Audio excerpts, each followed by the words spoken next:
Hi everybody, Greg here from One Breath Global, and today I want to talk to you again about the important topic of measurement. In life, we should measure absolutely everything. Now think about measurement.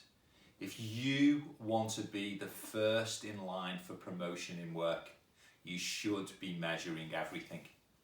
And if you want to make sure that when the pay rises are on offer, your name is top of the list, then you want to start measuring everything. And maybe it's about you being recognized for all of the contributions that you're making in your family, in your community, in work. If that's the case, then you need to start measuring. First of all, think about how seriously are you taking life, and maybe you need to step up there. Secondly, think about what are the areas currently that you are measuring your progress and the areas that you're not, because therein lies a phenomenal opportunity. Now, everyone seems to be measuring in most areas. For example, if you go to your doctor from a health point of view, you might get your blood pressure taken, or they might look at your heart and look at your heartbeat. If it's with regards to money, maybe you're measuring your cash flow or looking at your bank balance. With regards to your well-being, maybe you measure your weight or you take other statistical measurements in order to keep track of how you're doing. Maybe with regards to fitness, you look at your resting heart rate and measure that in order to determine how fit you are or not. But with regards to growth, what is it that we can measure? Well, to be honest, we can measure absolutely anything. And one of the things I'd encourage you to measure, that's right, it's your levels of happiness. How do you measure happiness, you might ask? And that's something I want you to begin to consider deeply. Now, currently, I'm taking a challenge, and I want to encourage you to do the same. I'm on a 28-day soup challenge. So therefore I get soup and I get smoothies each and every day. Can you imagine, for 28 days? To be honest, they're very delicious. They're made by my partner Samantha, and she's on the challenge as well. And what is it that I'm challenging myself to do? Well, I'm exploring my health, my vitality, and also I'm looking to shed a few pounds in the new year. Thanks for asking, because yeah, it's actually going very well at the moment. But what I'm encouraging you to do, take a challenge, set yourself a bar, a high bar, something that it's important for you to get over, so that not only can you measure the improvements that you're making, you can also enjoy the challenge and enjoy observing, being self-aware and observing what are the things that are going on inside of you as you engage and you make progress. It's important when you're measuring to make sure that you're responsible for your progress. That's right, it's not about blaming other people or looking for excuses so that you can stop the challenge. It's about making sure you take responsibility, you dig deep, you focus, and you put all the effort in that's required. Now, you're going to get some support, because actually the more successful that you become when you approach a challenge, the more your brain builds neural pathways. So science now has this area called neuroplasticity, and they know that with each success, a new neural pathway is formed. And we don't want you having pathways or roads.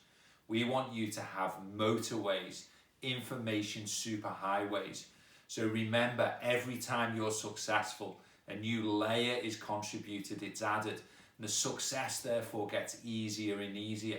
Just as in the past, the failure would constantly repeat itself. Now with each success, you've got these successes repeating over and over, supporting you not just in the context that you're currently measuring, but you'll find it's showing up in many, many different areas of your life.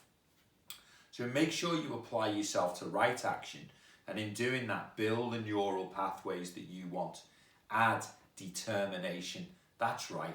Don't be a weakling or a snowflake or just get blown off whatever the plan is that you've set yourself. Be determined, rise up every day, and make sure that you are committed to efforts and super efforts and succeed in the challenges that you're setting yourself. Build the road to success.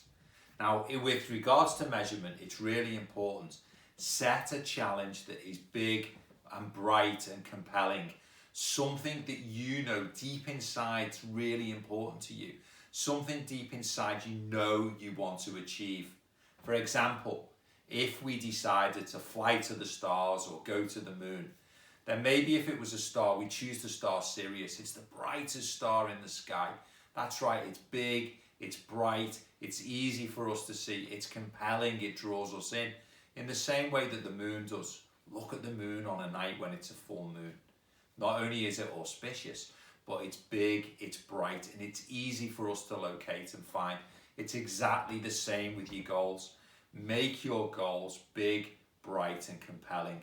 Give yourself active reasons as to why you want to achieve and arrive at such a destination.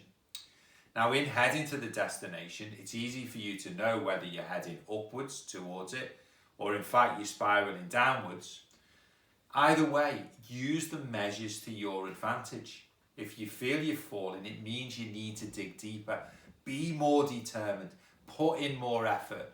And if you're rising naturally and quickly, then enjoy the sights as you change your perception, change your altitude, and journey easily and simply towards your goal. Most importantly, pay attention to when you're on course or when you're off course. Quite often people say it's easy when you're heading in the right direction. Sometimes we need to head in the wrong direction, even if it's momentarily, to remind us to take stock, to become self-aware, to reapply the levels of determination and effort, and to get moving again. Take responsibility all the time. And if you do manage to drift off course slightly, be kind to yourself. Give yourself some active encouragement and just get on the path as quickly as you can. Now, what's going to happen as you do this is blind spots are going to come up. Blind spots are things that you can't see. Look, why do cars, when we drive, why do they have mirrors? Because there's blind spots. And why is it then we get in the car and we're about to pull out? That's right, we look over our shoulder because there's another blind spot. So what we need to do is make sure that we become aware of our blind spots. Now, blind spots, it can be something to do with our beliefs. It could be something to do with our emotions. For example, anger, sadness, fear, guilt. All of these areas can be blind spots. Your blind spot could be your identity. Who is it that you think you are in life? And then who is it that you really are? So blind spots can come up in many ways. And how do we encourage you to deal with them? Well, you can deal with them head on, obviously personally. But if you're blind to them, you're probably going to need to enroll someone. And I'm going to encourage you for your journey to get a buddy.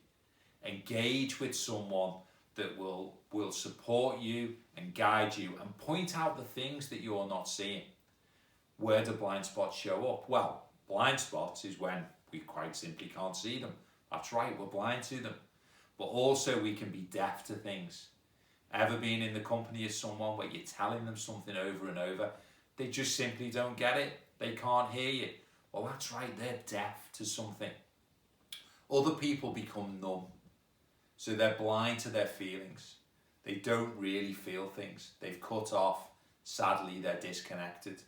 So you can find blind spots arising in many, many different areas. And these blind spots could be at home, they could be at work, they could be inside of personal relationships. They can be in many, many, many different areas. So get yourself a buddy and begin to look for the blind spots. Another area that can be helpful when you're measuring and you're looking for areas to improve, maybe get yourself involved in a mastermind group. Get together with a group of your peers. This is a dynamic group, a group of people who know where they're heading and know what they want. The group is a group that's designed for giving and receiving. Hear it? Giving and receiving. And not everyone's good at both. A mastermind group demands focus and demands your attention. So masterminding could be a great way, once you've set your goal, to make sure that you move towards it and you move quickly. Also, within the mastermind, you're keeping good company. They're people that you respect and revere, maybe even people that you look up to. So get involved in the mastermind and enjoy masterminding. Next, use failure as a measurement. That's right, the famous saying, there is no failure, there is only feedback. Or there's no failure, there's only feed forward, which means that those errors or issues, dilemmas or difficulties that you faced, they simply give you a bit of a smack and they point you in the right direction. Because failure as an internal feeling, it's got that dread. It just allows you to realize, oh no, this is the wrong direction. I need to change my course and I need to head off another way. So failure is not necessarily a bad thing. It's not something that's there to tell you to quit or to get down on yourself. Let's think of a couple of examples. When we first learned to ride a bike, riding a bike is all about balance. In personal development, balance is so important. When you're measuring, of course, you're looking to find the center point, the point of balance. Yet when we rode a bike, the first time we fell off, did we simply give up? Well, hopefully the answer is no, we didn't. We got back on and we tried again. Maybe we put stabilizers in place, or maybe someone held for a short moment of time until we began to enjoy the energy of freewheeling forward, having found our balance and having been able to maintain that trajectory. Think about little babies that learn, toddlers. Think about when they learn to walk. If a baby falls over, commonly laugh at this now. Do we say, oh, you'll never walk, you're a failure, give up? No. Children are encouraged, people get cameras out, everyone's saying, oh, did you see them? The whole universe is supported when a child is beginning to walk. And that's the way you should be with yourself in terms of your goals. Be 100% supportive, not only of yourself, also of other people. See the best in them. See what's good. Say, oh, it'll be okay next time. Or let's see you try again. Make it exciting. So, what else does feedback give you? It gives you the opportunity to be self-aware, to grow your self-awareness. As human beings, we're here to learn, not just about the planet and the things that we're engaged in, also to learn about ourselves. So whenever we think things aren't going according to plan, that's okay. Make some notes, measure what's occurring, and use that self-awareness as you go forward to help you again to move more quickly towards that big, bright, compelling target that you set yourself. Now, if you're going to commit resources, and what am I talking about? Time, energy, money, maybe you're going to do a course, make sure you do your research, do your background checks, measure the people that are running the event, measure the feedback of historic delegates. Make sure that you take the time to put yourself in situations inside of which you know that you can thrive. It's simple. For example, if we were planting a seed, obviously we stick it in stony ground, nothing's going to happen. We stick it in sand, things are unlikely to happen.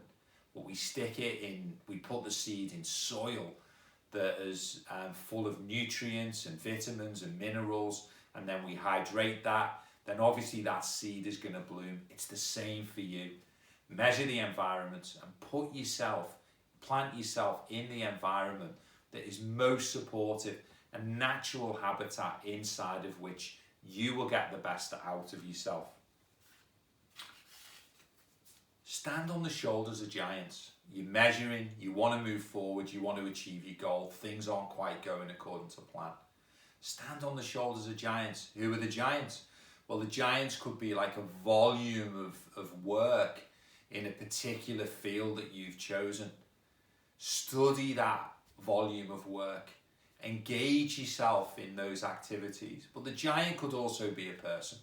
Someone that is respected and revered. Someone that you look up to. Someone whose company you would like to be in. So be prepared. Put yourself in the environment and stand on their shoulders. The question that they'll be asking of you, though, the giants, is, are you coachable? Remember the blind spots? Are you someone that listens, actively takes on advice, and then takes action and applies it? That's what giants want to see. So if you want to know that you and the giant are getting on really well, make sure you're the person that A, is listening up, and B, is taking massive action. So like I said to you, you apply these ideas, you will definitely be recognized for your contribution, because your contribution will never be static. It'll be constantly changing as you upgrade yourself on the many, many journeys you're going to take to many different compelling destinations that you choose for yourself. And with regards to the people who want to be top of the list whenever there's a pay rise coming up, well, think about it. The people who are constantly growing and measuring, getting rid of their blind spots, reaching their destination, of course they're the people that we want to reward most. Of course they're the people that are going to be top of the list when it comes to a pay rise. And if it's promotion that you're interested in, then again, deal with your blind spots, deal with your issues, deal with your problems, deal with all the challenges that you face. Become someone that's motivated, not by others, motivated by the aims, aspirations and dreams that you set yourself. You won't be the person in work that's sat around waiting for someone to give you something to do. You're the one that's taking the challenge on personally. Why? Because you see yourself as the challenge. And everyone in the office around you, in the environment around you, whenever promotion comes up, will be saying, who is the most worthy person here? Who's the person that's demonstrating time and time again that they're the one that's championing what we do and making massive strides in terms of their development and growth and the development and growth of the entire organisation. So do yourself a favour, begin measuring immediately, measure everything, put in the effort, put in the super efforts, be determined, and I look forward to hearing the magical stories about you arriving at your outcomes. Thanks for listening, take care, and I look forward to speaking to you again soon.